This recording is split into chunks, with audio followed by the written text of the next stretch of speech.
तो ये एजुवेंचर्स के बारे में आप थोड़ा हमें बताएं और दर्शकों को। जी जी शर्मा जी, पहले तो बहुत बहुत धन्यवाद आपका हमारे यहाँ आने के लिए, और मैं बहुत तहे दिल से आप सब लोगों का शुक्रगुज़ार करती हूँ कि आप लोग आए और हमें सराहना दी। अब मैं ये बताना चाहूँगी कि जो हमारी एडवेंचर ग्लोबल कंसल्टेंसी है, पिछले 20-25 सालों से हम ऑलरेडी साइकोलॉजिकल डिपार्टमेंट में थे, बट मैंने देखा कि सुसाइड केस बढ़ रहे थे शर्मा जी। सुसाइड केस का मेन पॉइंट यही था कि बच्चों के मार्क्स नहीं आना, उनको एंग्जाइटी का प्रॉब्लम होना, उनको डिप्रेशन का प्रॉब्लम होना। तो हमारी काउंसलिंग जो चली आई साइकोलॉजिकल, तो बेसिकली देखा कि हर एक महिला या हर एक बच्चे को काउंसलिंग की तो ज़रूरत थी, बट मोस्टली इसमें यूथ सबसे ज़्यादा सामने आया है शर्मा जी। तो अब हमने ये सोचा कि इसमें जड़ क्या है, तो इनको अवेयरनेस नहीं है। सबसे बड़ी बात ये थी कि ना स्टूडेंट अवेयर है, ना उनके पेरेंट्स अवेयर नहीं। तो जो नीट के खासकर बच्चे थे, उनके सपने होते थे कि हम MBBS करके डॉक्टर बने। जब वो ये इतना बड़े बड़े सपने देख रहे, एक तो पहली चीज़ ये आती थी फाइनेंशियल स्टेटस, दूसरी चीज़ ये आती थी कि मार्क्स नहीं आए, वो बच्चे कहाँ जाएंगे।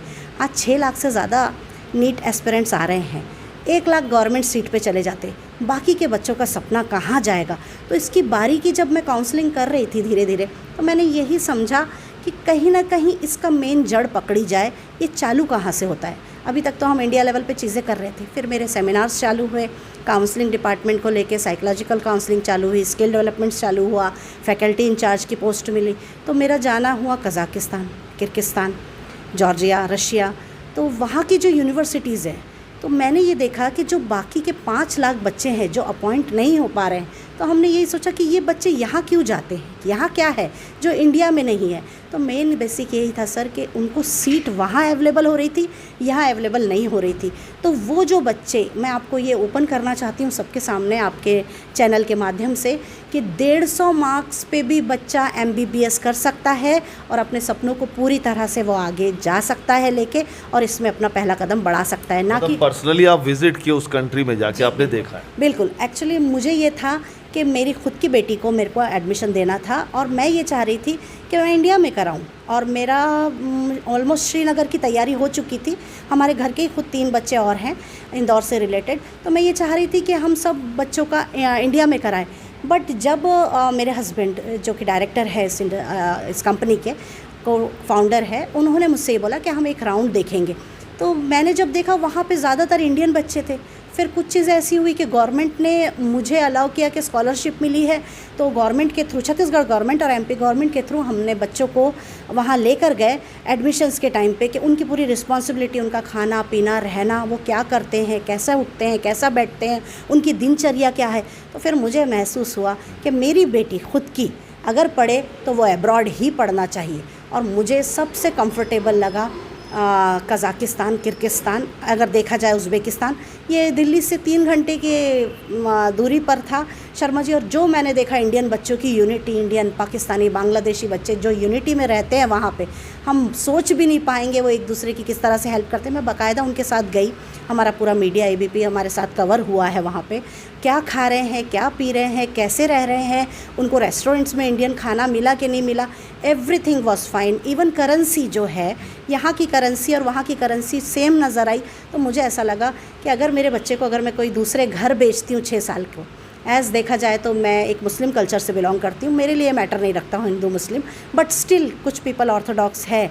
तो मैंने ये महसूस किया कि मेरी बेटी अगर कंफर्टेबल हो पाएगी तो बेटर है मैं इसी जगह उसको भेजूँगी, और हमने रातों रात डिसाइड किया कि अब यहाँ पे जाना चाहिए। और दूसरा जो मैं बच्चों को वहाँ पे दे के आए हैं, हमारी तो देखिए संस्था 20 सालों से चल रही थी काउंसलिंग डिपार्टमेंट में, बच्चे जा रहे थे, आ रहे थे, तो मेरी जिम्मेदारी सिर्फ इतनी होती थी उनको मोटिवेट करना कि बेटा घबराना नहीं, आप ट्राइबल डिपार्टमेंट से, आप रूरल डिपार्टमेंट से, इंटरनल एरिया। पहली विजिट में ही आपको प्रीमाइसेस और इंस्टीट्यूट इतना बढ़िया लगा कि आपने अपनी खुद की बेटी का आपने वहाँ पे एडमिशन करा दिया। जी जी जी ये जी तो जी इट्स ए ग्रेट अचीवमेंट, मतलब आप पहली बार में इम्प्रेस हो गए। जी। और हम 20 बच्चे अभी नेक्स्ट सेशन में लेकर जा रहे हैं, खुद के घर के मेरे 4 बच्चे हैं। बस मैटर यही आता है शर्मा जी कि अब जो कंफर्ट लेवल हमको नज़र आया 25 दिन में ये 4 कंट्रीज़ में, तो हमको कज़ाकिस्तान, किर्गिस्तान, उज़्बेकिस्तान, जॉर्जिया, ये चीज़ें हमने सेलेक्ट करी। वहाँ 5-5 दिन का टूर। सना, आप एक साइकोलॉजिस्ट भी हैं और इंसान को बहुत अच्छे से आप रीड करते हैं, स्टडी करते हैं, वहाँ पे जो हॉस्टल की फैसिलिटी है और वहाँ पे खाने पीने की वो क्या व्यवस्था रहती है वहाँ पे? देखिए क्या था, हमें तो गवर्नमेंट ने होटल अलॉट किया था, बट हमने ये सोचा, जो हमारी टीम गई थी, मेरे हस्बैंड भी साथ में थे, तो हमने ये सोचा कि कुछ भी हो हम 2-2 दिन इन बच्चों के साथ ज़रूर रहेंगे, क्योंकि हमें तो मेन पर्पस हमारी बच्ची का था। जब हम वहाँ रहे, the atmosphere was like, hotel का खाना था, इंडियन खाना सब जगह अवेलेबल हो नहीं रहा था, बट जो मेस में उनकी हर चीज़, तो वो मैंने एक एक चीज़ का वीडियो वहाँ पर, उनका खाना, उनका लाइफस्टाइल, उनका रहना, उनकी जिमिंग, उनका स्पोर्ट्स क्लब, वहाँ पे मेरा खुद का सेमिनार था, वो सब चीज़ों को शर्मा जी मैं कवर करके लेके आई। और मैंने ऑलमोस्ट देखा जाए तो एमपी छत्तीसगढ़ उसको डाउन दे दिया है, जनता को चले गई है। बट अब मेरा पर्पस शर्मा जी ये है कि छोटी छोटी इंटरनल एरियाज़ है रायपुर की, तिल्दा, छत्तीसगढ़ की तिल्दा, मतलब आप ये कहना चाह रहे हैं कि ये जो अब्रॉड से एमबीबीएस करना है यहाँ से, तो मध्यम वर्ग के लोग भी जा सकते हैं यहाँ बिल्कुल पर? जा सकते हैं। इसका पैकेज बहुत कम है, इसका पैकेज ऐसा है सर, इसमें कोई भी बीच में मीडिएटर नहीं है। I totally belongs to the university. University ने मेरे काम को सराहना देखते हुए, 20 साल की चीज़ों को देखते हुए उन्होंने मुझे ये चीज़ आगे करी है, और उन्होंने ये कहा है कि आप यहाँ डायरेक्ट एडमिशन भेजिए, there is no agent, there is no consultancy into it. यहाँ पे कोई भी बीच में जुड़ा हुआ नहीं है, ये सीधा पेरेंट्स और हमसे और डायरेक्ट सीधा यूनिवर्सिटी से वो कनेक्ट होंगे। तो इस बीच जो एजेंट्स होते थे ना शर्मा जी, 40 लाख 50 लाख, ये सब फ्रॉड जो चलता आ रहा था, उसको एक ब्रेक करने का अपना मोटो है।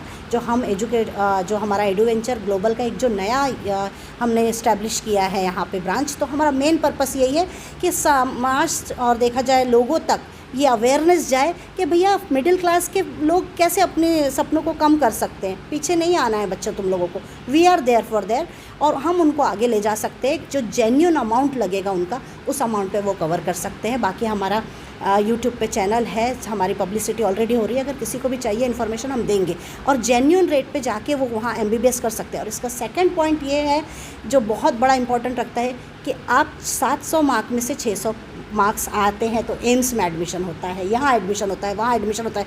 अब तो गवर्नमेंट उनके एडमिशन्स भी नहीं दे रही है, तो वो बच्चे कहाँ जाएंगे? जिनके 600 आ रहे हैं वो तक के अब वो चाह रहे हैं कि मैडम हमको अब्रॉड जाना है। हमारी ऑलरेडी जो कंसल्टेंसी है, जिनकी हमने फ्रेंचाइजी ली है, उन्होंने ऑलरेडी 700 बच्चे भेज चुके हैं, और वहाँ पे भी अभी जो लास्ट ईयर हमारा सितंबर में इंटेक गया, उसमें 600 मार्क्स आए हैं इंदौर से बच्चों के, तिल्दा से बच्चों के, वो तक के बच्चे गए क्योंकि सीट नहीं मिली शर्मा जी उनको। अच्छा, वहाँ के जो कॉलेजेस हैं, एमबीबीएस कॉलेज, वहाँ के फैकल्टीज़ क्या इंडियन भी हैं, यहाँ के लोकल भी? नहीं, मोस्टली 90% इंडियन फैकल्टीज़ है।